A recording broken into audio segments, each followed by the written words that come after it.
जोहार झारखंड। बहुत ही खेद और पीड़ा के साथ आपको सूचित करना पड़ रहा है कि हाय रे हमर सोना झारखंड। इस राज्य को बनाने में हमारे पूर्वजों ने खून और पसीना को एक कर दिया। इस राज्य को बनाने में हमने अपना सर्वस्व निछावर कर दिया और आज हमें क्या मिल रहा है? जान भी हमने दिया, जमीन भी उद्योगों के लिए हमने दिया और आज उन उद्योगों में एक मामूली नौकरी के लिए जान भी हमारी जा रही है। आज बीएसएल, जिसे पूरे भारत में, पूरे एशिया में जाना जाता है, जिस बीएसएल की स्थापना बोकारो जिला में आज से लगभग 50 वर्षों पहले की गई है। लगभग 33,000 एकड़ के आसपास जमीन का अधिग्रहण किया गया है और आम जनमानस की माने तो 64 मौजा 84 गांव विस्थापित हुए हैं, जिसमें 19 पंचायत तो आज भी ना नगर में रह गए ना गांव में रह गए।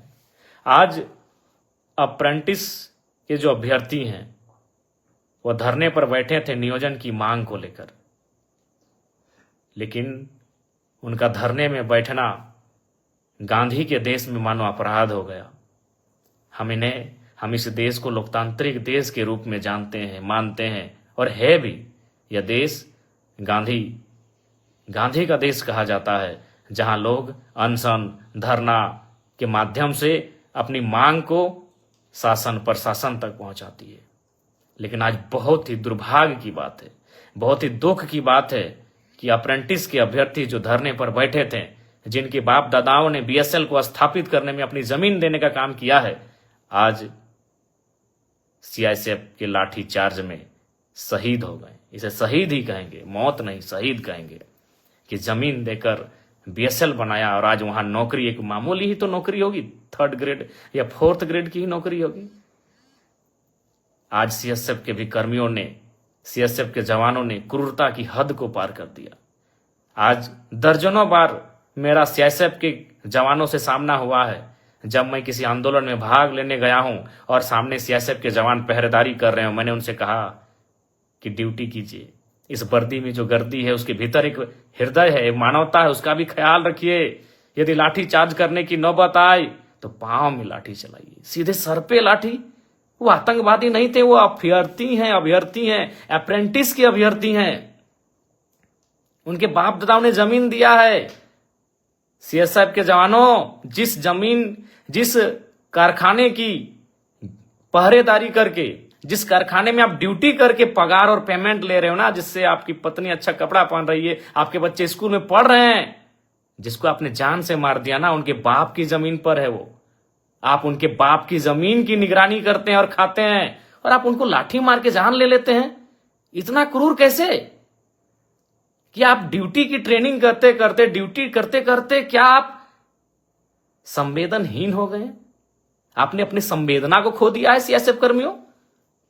इतनी क्रूर व्यवहार कैसे कर सकते हैं आप?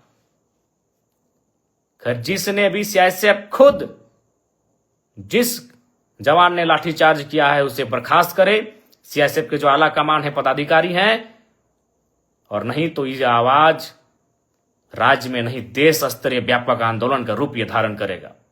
और मैं आज विस्थापितों से हाथ जोड़कर प्रार्थना करता हूं, मैं एक विधायक की हैसियत से नहीं, मैं एक झारखंडी बेटा होने के नाते आपसे प्रार्थना करता हूं। 64 मौजा 84 गांव, पता नहीं 64 मौजा 84 गांव संख्या 65 है, 66 है या 84 की जगह 86 है, हमें नहीं पता एग्जैक्ट, क्योंकि हम तो चांची से आते हैं। लेकिन हम लोग बचपन से सुनते आए हैं 64 मौजा 84 गांव के लोग विस्थापित हुए हैं। आज तो कम से कम एक हो जाओ, एक बेटे की बेरहम मौत को देखकर तो एक हो जाओ। 64 मौजा 84 गांव बीएसएल के तमाम विस्थापित, आज तो एक हो जाओ। आप सभी से मेरा आग्रह है, एक विधायक होने के नाते नहीं, एक झारखंडी बेटा होने के नाते इस दर्द को समझ रहे हैं कि आज क्या क्रूरता है हमारे साथ। जमीन भी हम देंगे, जान भी हम देंगे, एक साधारण सी नौकरी की मांग के लिए हमें बेरहमी से मारा जाता है। मारा नहीं, कत्ल हुआ है। इसलिए आज तो कम से कम 64 मौजा 84 गांव के लोगों एक हो जाओ, और जितने भी संगठन बने हैं। सुने 28 संगठन हैं विस्थापितों के बोकारो में।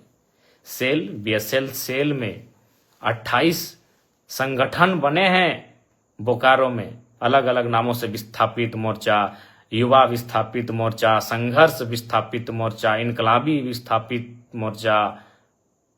तो आज एक हो जाइए ना, अब तो एक हो जाइए। इतना बेरहमी के बाद भी अगर एक नहीं होंगे तो कैसे होगा। आज आप सभी से आग्रह एक हो जाइए। और तमाम विस्थापितों आपसे आग्रह है, विस्थापन की लड़ाई आप अपने भरोसे लड़िए। लोग समर्थन करते हैं, उनका समर्थन लीजिए। किसी राजनेता की अगुवाई में कभी आंदोलन मत कीजिए। अगुवाई आप स्वयं करें। विस्थापितों एक होकर इस आंदोलन की अगुवाई करें, निस्वार्थ भाव से करें। मरने से, ये सड़ सड़ कर मरने से अच्छा है लड़के मारा जाए। हम तो रोज मारे जा रहे हैं, कहां नहीं मारे जा रहे हैं, कभी भूख से, कभी दुख से, कभी चाबुक से। विस्थापित कभी भूख से मरते हैं, कभी दुख से मरते हैं, और आज बोकारो में प्रेम की मौत चाबुक से हुई है, शासन प्रशासन की लाठी से हुई है। इसलिए आज तमाम विस्थापितों से आग्रह है, तमाम आपसी गिले शिकवे को भुलाकर एक हो जाएं। मन व्यथित है, लड़ने के लिए हमेशा तत्पर हैं, लेकिन बस यही है कि हम एकजुट अगर हो जाते हैं, पक्ष विपक्ष राजनीति को भुलाकर आज सामाजिक तौर पे, तो हमें लगता है कि आज बोकारो एक नया इतिहास देखेगा। और बिल्कुल विस्थापितों ने जो बोकारो बंदी का आह्वान किया है, बोकारो बंदी का समर्थन करते हैं। बोकारो बंदी का जो विस्थापितों ने आह्वान किया है, उस बंदी का समर्थन करते हैं। बोकारो ऐसा बंद होना चाहिए, बोकारो की धरती में ऐसा आंदोलन होना चाहिए कि हमारे पूर्वज भी हम पे गर्व करें कि हाँ, आंदोलन की बदौलत हमने ये राज्य लिया है। और मैं जिला प्रशासन, बोकारो जिला प्रशासन से ये मांग करता हूं कि जिस सीआईएसएफ के जवान ने लाठीचार्ज किया है, उस पर कानूनी, कठोर से कठोर कानूनी कार्रवाई हो। प्रबंधन की जो मनमानी है उस पर कार्रवाई हो। प्रबंधन जो गलत तरीके से, गलत नीतियों से संचालित हो रही है, उस पर कार्रवाई हो। यही सेल का नारा था। विस्थापित गांव के लोग कहते हैं कि जब तक बीएसएल सेल की चिमनी में धुआं रहेगा, तब तक विस्थापितों के हाथों में, घरों में नौकरियां रहेंगी। धुआं तो आज भी है, लेकिन नौकरियां कहां गई? धुआं आज भी है, नौकरियां कहां गई? हम आज तो बेमौत मारे जा रहे हैं, हम कुचले जा रहे हैं। झारखंड के तमाम विस्थापितों, बीएसएल कोई अमर हो के नहीं आया है। न बीएसएल ने अमृत तो पान किया है, अमृत का पान किया है। उसको साधन संसाधन हमारे बाप दादाओं की बनी जमीन पर बनी सड़कों से जाता है। उसे पानी टेनू घाट का मिलता है। अगर टेनू घाट का डैम का रास्ता एक दिन अगर दामोदर नदी में मिला दिया जाए, तो बीएसएल बाप बाप कर उठेगा। याद कीजिए विनोद बाबू का वो दौर, जब उन्होंने कहा था कि डैम, हमारी जमीन पर जो डैम है, अगर हमारी नहीं सुन रहे हैं तो पानी नदियों को दे दिया जाए। अगर एक दिन विस्थापित ये ठान ले टेनू घाट का पानी बीएसएल को जाता है, अगर उस पानी को अगर हम केवल शिफ्ट कर दें दामोदर नदी में, तो बीएसएल बाप बाप कर सकता है। आज बहुत दुख और दुर्भाग्य है कि हमारे साथ कितना क्रूर व्यवहार हो रहा है। और ये क्रूर व्यवहार किसान, कामगार, आदिवासी, मूलवासियों के साथ ही होता आया है। वो झारखंड हो, चाहे 2006 जनवरी का महीना कलिंगा नगर उड़ीसा हो, वहां भी लोग जमीन के बदले जान देने के लिए तैयार थे और शायद 13 लोगों की जान ले ली थी। आज भी उनकी मृत शरीर को, हाथों को, पांव के पंजों को, हाथ के पंजों को संभाल के रखा गया है। जी हाँ, आप बार बार श्वेता जी का नाम ले रहे हैं, मैं उस पर भी कहूंगा। और मैं श्वेता मैडम को एक पत्र भी लिखूंगा। मैं कानूनी कार्रवाई के लिए तो एसपी महोदय को लिखूंगा ही, उनके समर्थकों पर, लेकिन श्वेता मैडम को भी लिखूंगा कि श्वेता मैडम, अगर ढूलू महतो कल पहुंच जाए माननीय सांसद, तो क्या आपके समर्थक उनका बोर्ड उखाड़ेंगे? बोकारो के पूर्व विधायक अगर बिरंची नारायण जी अगर वहां पहुंच जाएं तो क्या आपके समर्थक उनका वोट उखाड़ेंगे? क्योंकि बोकारो जिला से हमारे योगेंद्र प्रसाद मंत्री जी आते हैं। कल को अगर विस्थापितों के समर्थन में योगेंद्र प्रसाद मंत्री जी पहुंच जाएं तो श्वेता मैडम, क्या आपके समर्थक और आप उनका वोट उखाड़ेंगे? क्या कल को रघुवर दास जी चूंकि गिरिडीह आए थे, हो सके कल बोकारो अगर आ जाए पूर्व मुख्यमंत्री रघुवर दास जी, क्या आपके समर्थक उनका वोट, उनकी गाड़ी का नंबर प्लेट उखाड़ेंगे? अरे आपने तो हद कर दिया। और आप क्या बयान दे रही है इंटरव्यू में कि कुछ दिनों पहले, अरे आप जब विधायक बनी है ना मैडम, तब से आप में ये तेवर है। जब हम विधायक नहीं बने थे ना, उससे पहले से हम विस्थापितों की आवाज बनते आए हैं और विस्थापितों के धरने में, आंदोलन में सहभागिता देते आए हैं। क्या आप बात करती हैं मैडम? आप एक स्त्री थी इसीलिए मौन रहें, आप एक नारी थी इसलिए मौन रहें। बाकी आपको स्वयं मालूम है आपने आज क्या कृत्य किया। हमने ना आपको कुछ बोला था, हम तो, मेरी गाड़ी वहां खड़ी हुई थी, हम तो केवल आपके, हमारी गाड़ी गई थी ना, हमको तो मालूम भी नहीं आप एक महिला होकर विधायक होकर इस प्रकार आई। पहले तो विरोध किया, हमने आपसे पूछा कि मैडम क्या बात है, क्या बात है, आपने पहला लाइन यही कहा कि मेरा विधानसभा है, आप कैसे आ सकते? हद है भाई। कल को मैं पूछ रहा हूं, बोकारो के ही मंत्री योगेंद्र प्रसाद, अगर कल को योगेंद्र प्रसाद आ गए उस धरने में, उस बंदी में, या फिर बीजीएच अगर पीड़ित परिजनों से मिलने के लिए, या फिर उस गेट में जहां विस्थापित धरने पर बैठे हैं, तो क्या विधायक मैडम आप योगेंद्र प्रसाद जी का विरोध कर पाएंगी?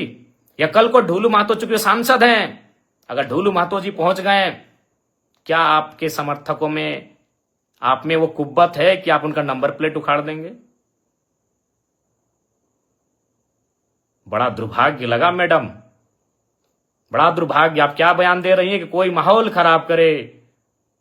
तो मैं देखता हूं अगर कल को ढूलू महतो जी जाते हैं, बिरंची नारायण जी जाते हैं, तब आप क्या बोलते हैं। देखिए, मैं आपको स्पष्ट कहना चाहूंगा, सबको नहीं पच रहा है कि जयराम महतो किसी आंदोलन में आए, क्योंकि अगर वो आएगा तो सट्टी की बात होगा। और बाकी कहना नहीं चाहिए मैडम, लेकिन जब आपने हद पार किया है तो मैं सुनी सुनी खबर आपको सुना दूं। सुने आपके घर में आपके रिश्तेदार कहिए या आपके खास कहिए, उनको ठिका मिलता है बीएसएल में। तो ये दोहरी राजनीति मत कीजिए विधायक मैडम। अभी आप दुख जता रहे हैं और आपके ही लोग वहां ठिका लेते हैं। तो असली बात तो जनता को मालूम है कि आपको तकलीफ जयराम महतो के जाने से तकलीफ क्यों हुई, क्योंकि आपको मालूम है कि जयराम महतो आएगा तो दूध का दूध और पानी का पानी बात होगा। ये किससे छुपा है? चलिए, नाम लेने में अचरज का है। सुने आपके पति महोदय को वहां ठिका मिलता है, अभी करोड़ों का ठिका मिलता है, तो आप में मुझे देखकर आपका बौखलाना तो लाजमी है। चलिए, फिर भी बुरा नहीं मानते हैं, क्योंकि लड़ाई विस्थापितों की है, लड़ाई विस्थापितों की है। बाकी हमारे समर्थक, हमारे कार्यकर्ता आपको मर्यादित रूप में उत्तर दे देंगे। आपको गांव जाना है, गांव में हमारे कार्यकर्ता, हमारे समर्थक आपको उत्तर दे देंगे, नियमता देंगे।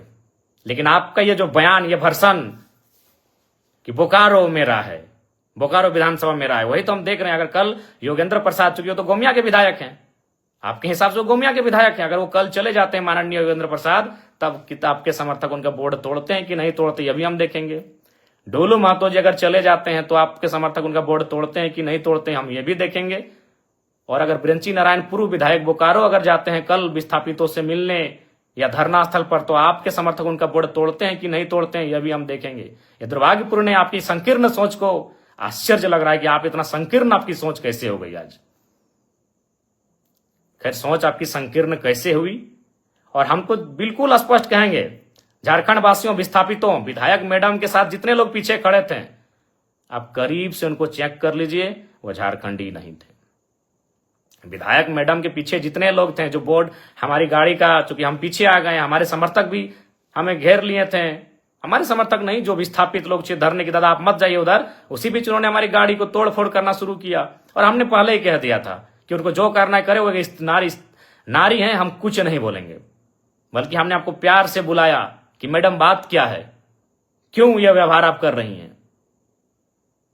ये बहुत ही दुर्भाग्य की बात है, आपका जो ये व्यवहार रहा, ये बहुत ही दुर्भाग्य की बात है। लेकिन फिर भी हम उस पर चर्चा नहीं करेंगे, क्योंकि यहां सवाल विस्थापितों के साथ न्याय का है। बाकी आपको हम एक पत्र लिख रहे हैं, उस पत्र का आशा करते हैं आप उत्तर देंगे। पुनः विस्थापितों आपसे यही कहेंगे कि आप अब तो एकजुट हो जाइए, आप एकजुट हो जाइए।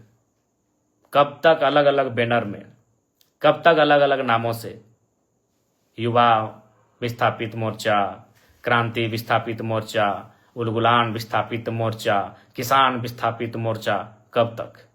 अभी समय है, एकजुट हो जाइए। और आप सभी से आग्रह है, और फिर कहेंगे, हम तमाम विस्थापितों से आह्वान करेंगे, कल बोकारो का जोरदार बंद किया जाए। मैं तमाम विस्थापितों से आह्वान करूंगा, तमाम विस्थापितों से अनुरोध करूंगा, कल बोकारो जोरदार बंद होना चाहिए। जोरदार बोकारो बंद का हम लोग समर्थन करते हैं, और बिल्कुल समर्थन ही नहीं करते हैं, एक कोने में हम भी खड़ा रहेंगे, एक विस्थापित का बेटा बनकर, एक विस्थापित का भाई, एक विस्थापित का सहयोगी बनकर एक कोने में मोर्चा संभाल के हम भी खड़ा रहेंगे। एक नेता की हैसियत से नहीं, एक विधायक की हैसियत से नहीं, एक झारखंडी की हैसियत से हम भी एक कोने में, जहां आप बंद करेंगे वहां हम एक कोने में खड़ा रहेंगे। कल चूंकि हमारा गिरिडीह में उपायुक्त से पूर्व का एक कार्यक्रम है, उपायुक्त और 6 के 6 विधायकों के साथ आधा घंटा का बैठक है, उस बैठक को समाप्त करके हम निस्संदेह बोकारो की धरती में आएंगे। तब तक हमारे जितने भी समर्थक हैं, हमारे जितने भी चाहने वाले हैं, हमारे जितने भी कार्यकर्ता हैं, उन सभी से मेरा आग्रह होगा, बोकारो बंद का जोरदार समर्थन करेंगे, विस्थापितों की आवाज को बुलंद करेंगे। और प्रेम महतो जिनकी बेरहमी से हत्या हुई, इस हत्या नहीं, ये शहादत कहें, उन्होंने विस्थापितों के लिए शहादत देने का कार्य किया है। आज बस आग्रह यही है कि इस बार एकजुट हो जाइए। और छोड़िए विधायक मैडम, सबको मालूम है उनको हमारे नाम से क्यों चिड़चिड़ा हुई, हमारे नाम से उनको क्यों तकलीफ हुई, किसी से छुपा नहीं है। क्योंकि हम तो वही पूछ रहे हैं ना भाई, हम दूसरा क्षेत्र का विधायक थे। अरे मैडम, हम जेल कैंप पार्टी के केंद्र अध्यक्ष हैं, 40,000 वोट हमें भी मिला है बोकारो विधानसभा से, इस बात को भूलिए मत। और हम देख रहे हैं ना, कल जा रहे हैं, मंत्री महोदय सुनने जा रहे हैं, योगेंद्र प्रसाद जी, डुलू महतो जी जाएंगे, देखते हैं आप विरोध करते हैं कि नहीं, देखते हैं भैया, हम भी देखते हैं। बाकी पुनः कहेंगे, 64 मौजा 84 गांव, एकजुट हो जाइए। और सीआईएसएफ के जवानों, इतना क्रूर कैसे?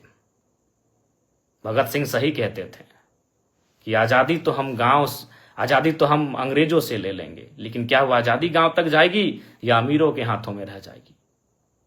बिल्कुल अमीरों के हाथों में आजादी है। आज भी उद्योग घरानों के हाथों में आजादी है, उनके इशारे पर पुलिस काम करती है, उनके इशारे पर प्रशासन काम करती है। और मैं झारखंड पुलिस से भी आग्रह करूंगा कि ये आपका क्षेत्र था, झारखंड पुलिस से भी मैं आग्रह करूंगा कि आप सुरक्षा दें, विस्थापितों के आंदोलनकारियों को सुरक्षा दें, विस्थापितों की आवाज को सुरक्षा दें। मैं माफ कीजिएगा, मैं बोकारो उपायुक्त मैडम से भी कहना चाहूंगा, जो लोग दोषी हैं उन पर कार्रवाई की प्रक्रिया को फौरन आरंभ करें। विस्थापितों की आवाज बुलंद हो, विस्थापितों को न्याय मिले, विस्थापित एकजुट हो, मैं यही चाहता हूं। जय झारखंड, जोहार झारखंड।